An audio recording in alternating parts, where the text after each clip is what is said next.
Greetings, AC here. Welcome to the Forever Phoenix YouTube channel.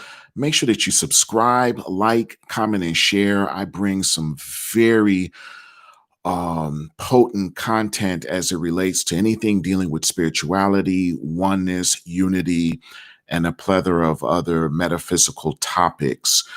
Forever Phoenix, a company of which I am a co-founder of, in addition to my partner, Annette. We're in a holistic space, been in business since 2014. And over the last couple months, we really decided to take our message abroad, and we decided to use social media as one of those platforms in order to do that. So get ready. We're going to be coming with a number of different videos, sometimes multiple videos every week. And we're going to bring some things to really challenge your thinking, challenge some of the beliefs that you may hold.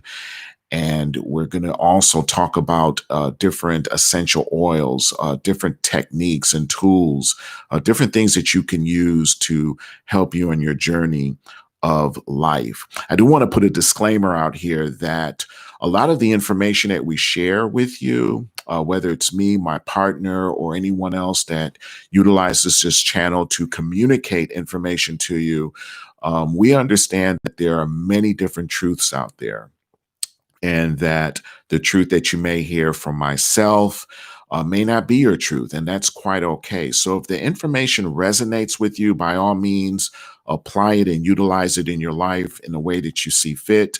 And if not, just discard it. I'm not going to feel bad, or my feelings aren't going to be hurt or anything like that. So let's jump right into it. And I want you to definitely go easy on me on this show. This is the first show that I'm really doing in this way, where I'm doing some different things with the microphone and recording it and working with my laptop is in addition to the viewing screen. So go easy on me as I try to navigate and make all of this stuff integrate and work together. But in this episode is called Bridging the Divide. With everything that's been taking place on our planet this year, I mean, my goodness, 2020 is going to be a year that historians hundreds of years from now are going to be talking about. They're going to be talking about how we, the human race, just navigated through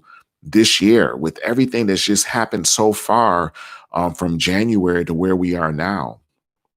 So my goal is to really talk with you and talk with humanity about different topics and subjects that we're dealing with as it relates to unity, as it relates to our differences.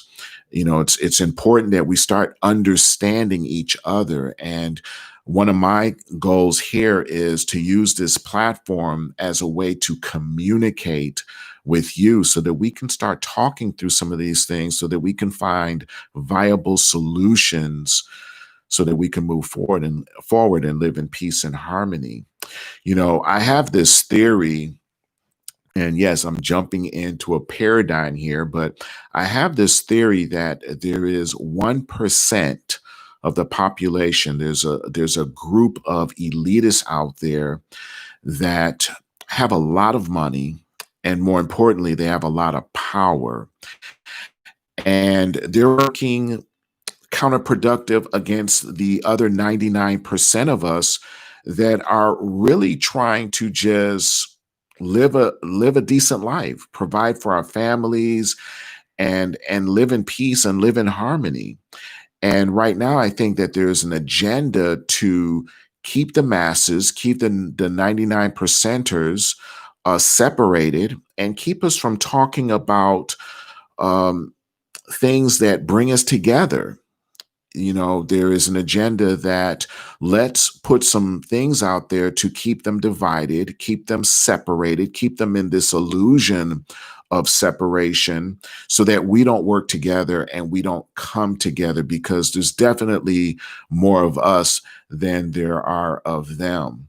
So one of the things that I'm doing here is just that, talking about things that bring us together, bringing a higher perspective or a higher understanding on some of the challenges that humanity deals with on a day-to-day basis, so that again we can find solutions. Because I really look at humanity as pretty much like my hand, and as I look at the fingers on my hand, they all look different. The thumb is different from my pinky. My middle finger is different from my thumb. But if one of my fingers gets injured, what does it do? What happens? It affects the full use of my hand. And that's how I look at humanity. I look at us as one. We are one. And if a segment of us are suffering, then we all suffer. If a segment of us are struggling, we're all in a way struggling, and we need to start having a different have a we need to consider having a different thought process as it comes to that, and not allow these so-called divisions to keep us separated. In my opinion, we have more similarities than anything else. So in setting all of this up, and putting this episode together, bridging the divide, I wanted to just put out here just a couple of things. As I continue to do these YouTube videos, I'm going to come from three different lenses. The first lens is the lens of duality, and understand I'm human. There's some times on here you may see me upset, angry, hostile. I may be sad. And then there are other times you may see me operate in peace, operate in forgiveness. So when you see the hostile, the angry, the mad AC, they have a nickname for that. They call it Ace 88. When you see the Ace 88 personality show up, just realize it's coming from a human standpoint. There definitely have been a number of things that have happened this year that has triggered me and has had me exhibit more of my human tendencies of emotions, more than I would really, really want to showcase. And then you'd have me come from another lens, which is my higher self. And my higher self is really dealing with the aspect of myself that really holds a lot of the wisdom. And I can't tell you how many times I'll get into anger mode or be upset. And then maybe a couple hours later, wisdom seeps and downloads in me. And then I have a totally different viewpoint on things. So it may see me show up um, from that aspect as well. And then the third lens is really the aspect of channeling source through, where everything is good, everything is all God. So understand that depending on what's going on, depending on the topic, depending on what I'm talking about, I might come from these three different versions of myself, and I just need to warn you about that. So in setting up prep, because what I did in putting this show together, Bridging the Divide, I started off with a question. I had my journal and I wrote a question out. And the question is this: How can everything that is going on, be creation if we have people on this planet? Humanity is where it is right now because of the collective actions and decisions by every individual. And when I wrote that question out and I asked it, I put my pencil down because I wanted the answer to come from a higher source, a higher perspective, that aspect of myself that holds the wisdom. I didn't want it to come from the egoic side of AC at all. So I wrote the question out and I just let some time pass. And then the answer came through, and it came through at a point where I was not expecting it. And that's how I know it's coming from, my ascended masters. And the answer came through like this. It said that those that are being oppressed signed up for this assignment, in this lifetime to help assist and move humanity forward. It's their role during this incarnation.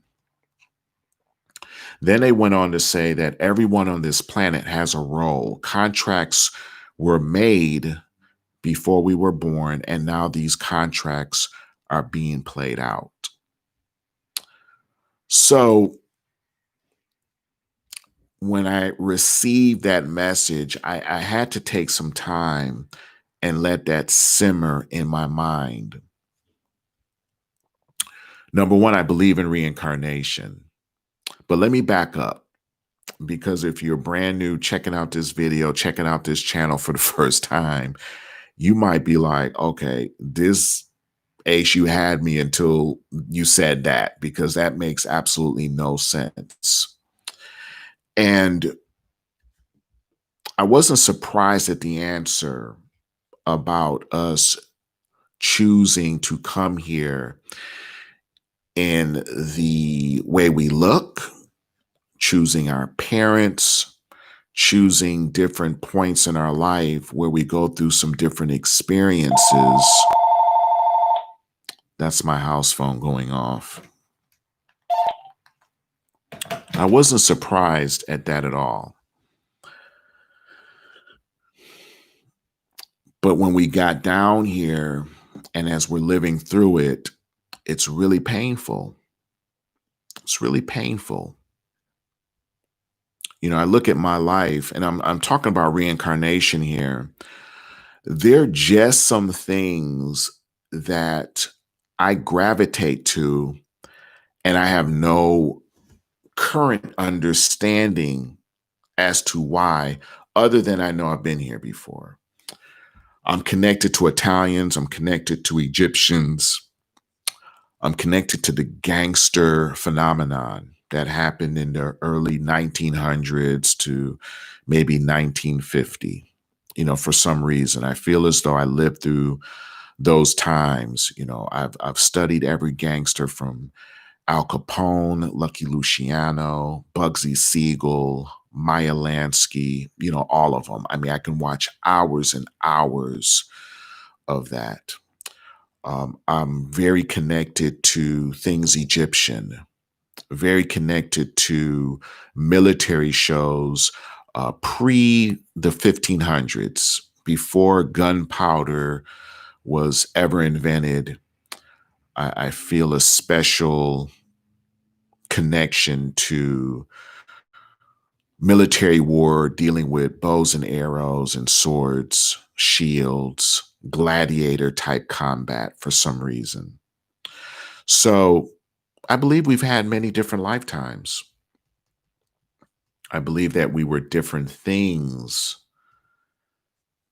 in the lifetimes that we've had. I believe that we were male and female, rich, poor, black, white, oppressed, and the oppressor. Many different roles. So could it be that we have a primary mission here, and it's kind of like, and I'm going to use myself for an example. So I'm in the aspect of the all, and I said, yes, I want to drop down on this planet during this time, during everything that I know that is about to happen. And I want to play this role. So, yes, send me as a person of color, send me as a Black person, send me where I'm born in a different country, which is the West Indies, and then coming to America when I was 6 years old and growing up in this culture. Have me experience racism. Have me experience that. Have me take a full dose of it. Have me made fun of because of the way I look and the way I talk. So could it be that as we come to this planet and we have our different roles, that we have a main road that we stick to, and no matter what, you're on this road, you're on this road, but along this road, you have secondary decisions that you can make that alter your life, even though you're on this path. There are many times I look back at my life and I can give you a number of examples of where I've had to make decisions, and those decisions would have took me down a different path on this road and would have created a different experience on this path. In my younger days, I was drawn to the streets, and I made some decisions and got out of that. Started reading, started putting the right information in my head because I was searching, dealt with suicide, almost took my life, made a decision not to. And I feel like all those were the secondary decisions that brought me to the point of where I am right now. So could it be possible? Could it be possible that my decision and my individual choices that I've made along my path has brought me to where I am now, even to the point where I'm shooting this video and spending time with you, talking through these things and being very personal about some of the things that have happened in my life? All of our roles aren't easy, and I'm not passing judgment or justifying anything here, because there are a number of things that have happened on this planet, a number of things that have happened this year that have really gripped us. But I do ponder from time to time the roles that we all play. I think about the minorities who are witnessing and living through these times, and not all minorities, but a number of them, dealing with the inequalities, dealing with the racism, dealing with the oppression. I think about that. I could tell you my life that I've experienced some racism, but not enough to keep me down, not enough to make me feel that I'm inferior to anyone else, not enough to make me think that the color of my skin in some way makes me a less of a person. But I also know that there are individuals that look like me that have an opposite paradigm that they live in.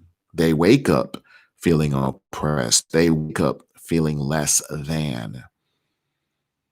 And they wake up without the will to try to better themselves because they feel it's a losing cause.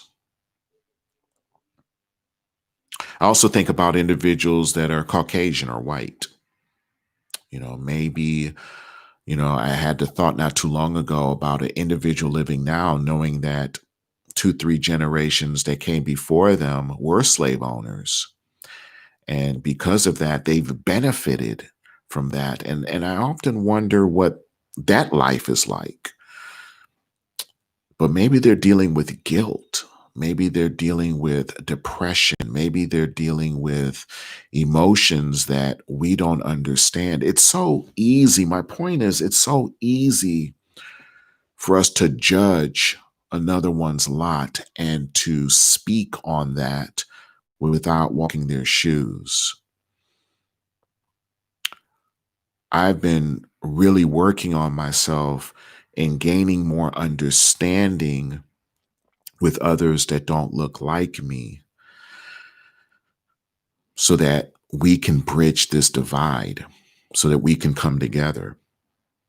I also think about white people that wake up every day and know they're not racist, but see people that look different from them be oppressed, and what's going on with them.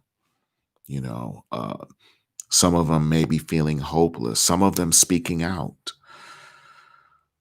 Everyone has to understand that, we're all coming from different vantage points, and vantage point's the wrong word. We're all coming from different angles when it comes to this whole melting pot of humanity, all of us. And I go a step deeper than that, and I think about the white supremacist groups or the hate groups. I'm just going to call them the hate groups because I realize that not all white people are racist and not all black people are criminals. Again, a clever tool that's been used to keep us divided and keep us from trusting one another. But I think about the supremacist groups, these hate groups, and I think about the energy that it takes to wake up every day and keep this wall of hate up. Take some work. And I think about how anyone operating with that level of hate have any peace in their life. I remember when I was younger and I first heard about the KKK and some of the militia hate groups, I used to be scared of them and I used to think that they were powerful. Today I look at their propaganda and I look at their cause as one of being weak, because there is no way you can have that much hate for another individual based on what they look like and have any type of peace or balance in your life. There's absolutely no way. I've hated people in my life, and one thing you'll get from me is that I'm never ever gonna come over that I'm holier than thou, because I'm not. I've held hate for a number of people in my past, and I can tell you that during those times that I've held this hate, I didn't have peace in any other part of my life. All the other it affected all the other parts of me, my relationships, my job, everything. It affected everything, because there's no way you can hold that element of energy within you and have balance anywhere else in your personal life. So I feel sorry for those individuals. I feel sorry for those individuals that have to wake up every day and build up this energy to create this wall of hate against another human being, because they have to do it every day, because that is not naturally who we are. We didn't come here with the energy of hate in our system. It is something that is learned, it is something that is taught, and it is something that has to be replicated every solitary day. And I don't think it gets easier. So, the other thing I think about when it comes to individuals that hold hate is that it leads to other issues, health issues. All of it is wrapped up and all of it is connected. And you're a individual that holds that type of hate is also going against the majority of humanity that's all about love, all about unity, all about oneness, all about coming together.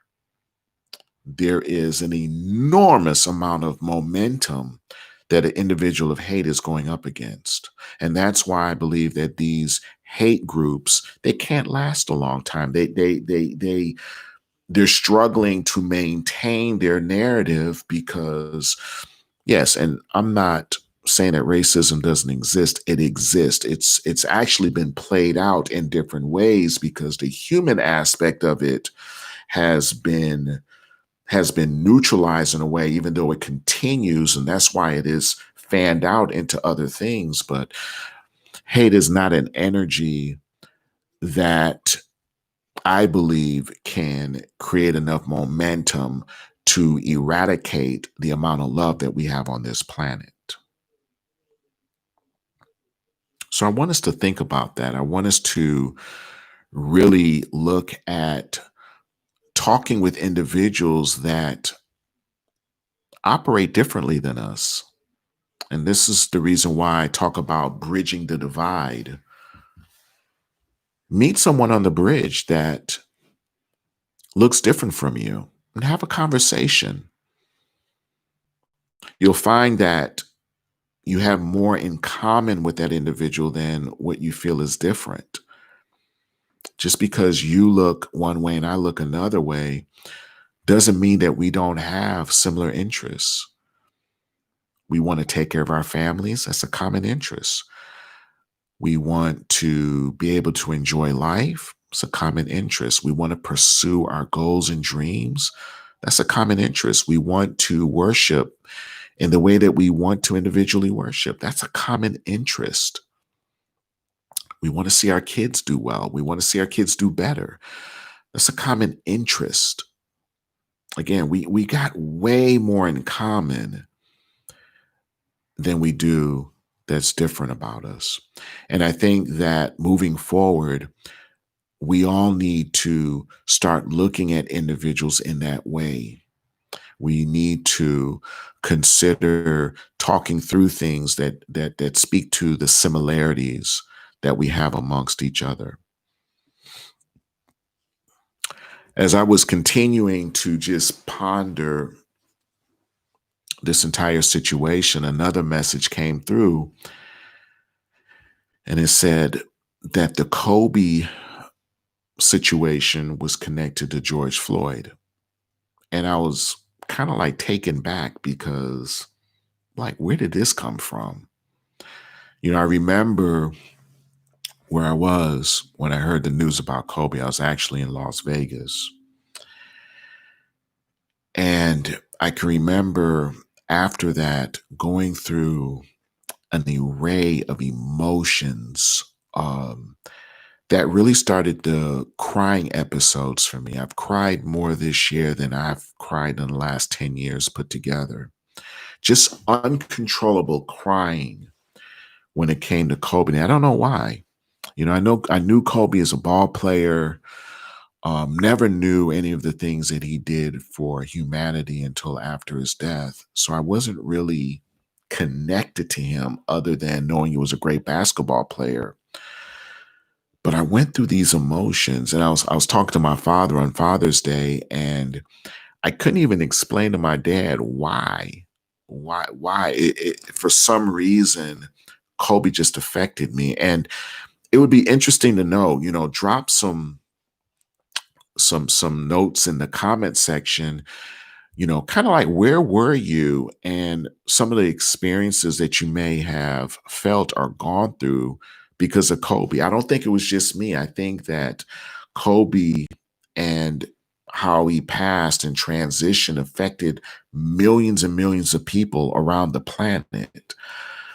But for me, I don't know why. I don't know. I know what triggered it, but I don't know why I went through and I felt some of the emotions that I was feeling. And I was just thinking through that, like, why did this happen? So I decided to do some research on Kobe to see if there is a connection with Kobe and George Floyd. I wanted to see if I was the only one that was thinking this. And I went to Google, couldn't find anything there. Then I went to YouTube, came right to this platform, and I put in there Kobe George Floyd connection. And some videos came up. Some videos, no substance at all. They were just trying to drive traffic to their video. But I saw an interesting video, and it will be in the description of this particular YouTube video. I saw a video of where someone put in COVID in the English translator. They typed in COVID and they translated it to Hebrew. I don't know why they decided to do this, but they did it. So they put COVID in English and translated it to Hebrew text. So the Hebrew text comes up. They take the Hebrew text and then convert that to English. And what word do you think it translated to?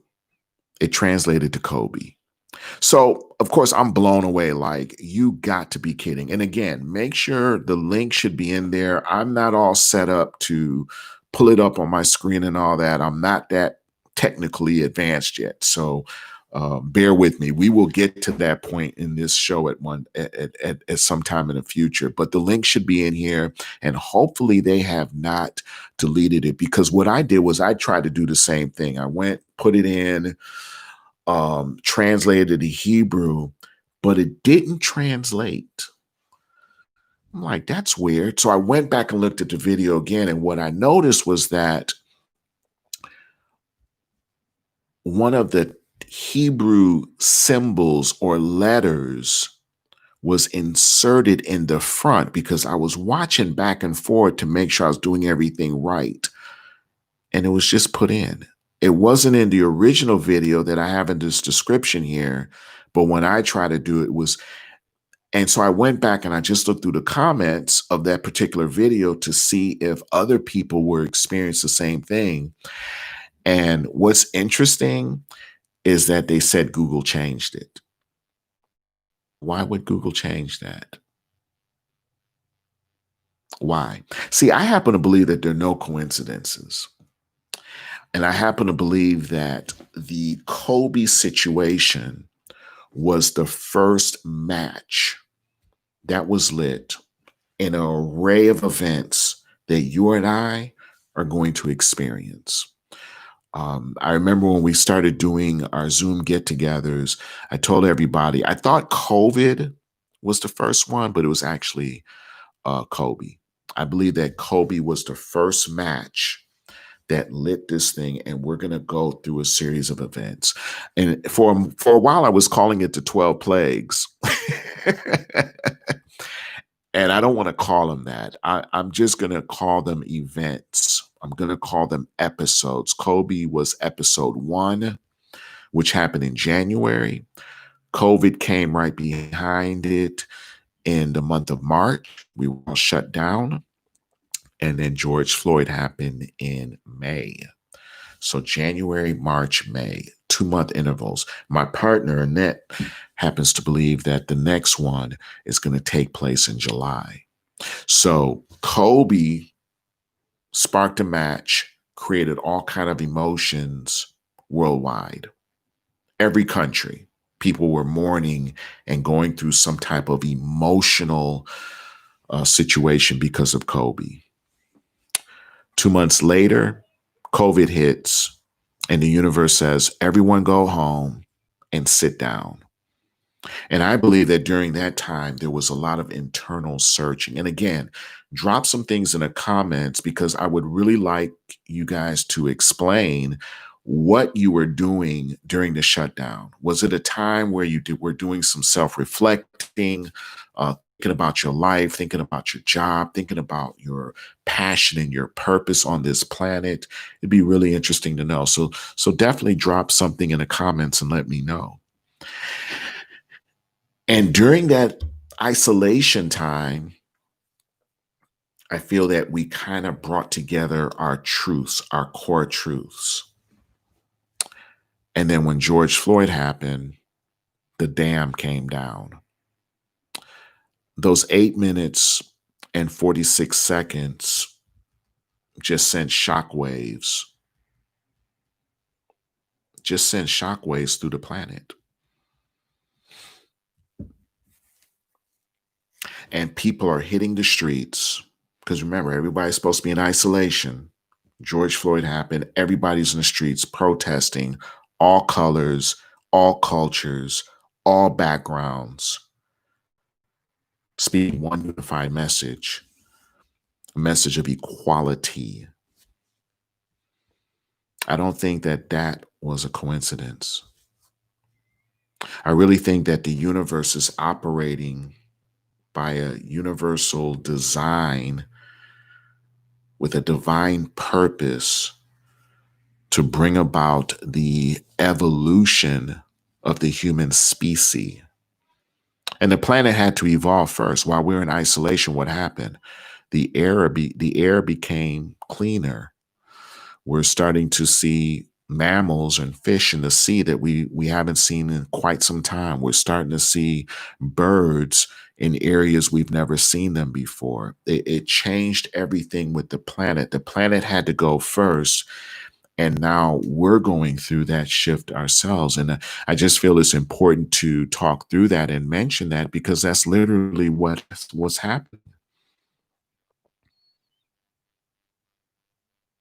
So we got to look at the timeline. We're going through some events right now. They've been happening about every 2 months. So if something does happen in July, looks like something will happen in September, November. This is going to be a very, very interesting year. And I believe it's going to go well into 2021. But we're starting to see unity. That's the message. People are starting to meet the middle of the bridge. We're starting to bridge the divide. The media's not going to talk about this, so don't expect them to. Their narrative is to continue to incite fear. But why? Because there's an agenda, and we have to be very careful. You have to question everything. So we have to continue to meet at the middle of the bridge and talk to one another. We have to spend more time with one another and understand. We have to understand mean the sameness. I think people get this confused. You don't have to eat the same food that I eat. I don't have to worship the same way you worship in order for us to have oneness. There's only one language, and it's a universal language, and it's called love. And we can all plug into this frequency and vibration of love if we focus on the similarities. If we focus on what we want for ourselves and want for our families, and understand that every individual that we see is an extension of our family and that we're all one. There's only one race, and it's the human race. So some interesting things are going to happen. They're going to continue, but they already happen. Look at the really they just brought down for the LGBTQ community. You see, you've got to be in a mindset where every individual is entitled to equal rights. You can't just say, oh, I'm down just for lesbians having rights and not transgenders, or vice versa, or gays, or minorities, or it doesn't work like that. Remember, there's only one being, and that's the human being.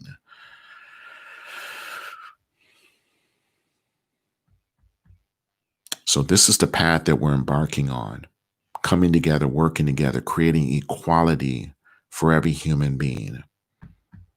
And take some time over the next few weeks and meet people at the middle of the bridge. Let's bridge this divide. Let's come together. There's strength in numbers. We already have momentum working for us. There are many individuals like me that are speaking the same message all over the globe, that look like me, don't look like me, many different cultures, backgrounds, many different languages. We're all speaking one message: unity, love, peace, harmony, and togetherness. I want to thank you for being with me and sharing this time with me. And thank you for putting up with me during my first video. And I'm going to be back here soon, many more times, talking about topics, talking about situations, talking about challenges, and providing opportunities for growth for you, growth for me, growth for all of us as we continue to work through, provide solutions, and make this planet a better place to be in and live in. Love and respect. And I look forward to talking to you real soon.